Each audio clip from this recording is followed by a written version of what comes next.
She said to me once, I wish you would just kill yourself. You're such a burden to me.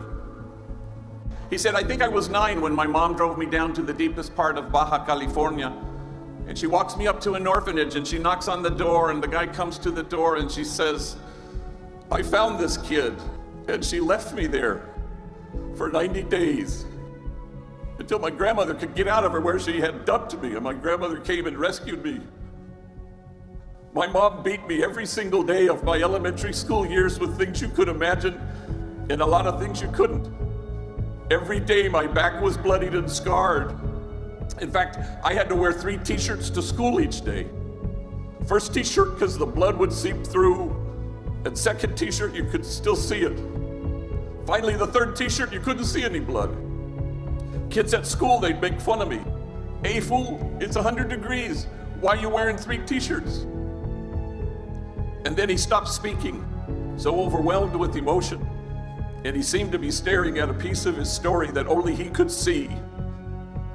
When he could regain his speech, he said through his tears, I wore 3 t-shirts well into my adult years because I was ashamed of my wounds. I didn't want anybody to see them. But now I welcome my wounds. I run my fingers over my scars. My wounds are my friends. After all, how can I help heal the wounded if I don't welcome my own wounds? And awe came upon everyone.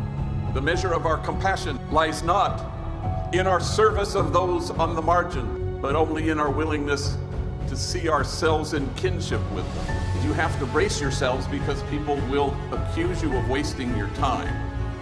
You stand with the poor and the powerless and the voiceless. You stand with those whose dignity has been denied, and you stand with those whose burdens are more than they can bear. And you will go from here and have this exquisite privilege once in a while to be able to stand with the easily despised and the readily left out, with the demonized, so that the demonizing will stop. The gentle, kind soul, he's proof that only the soul that ventilates the world with tenderness has any chance of changing the world.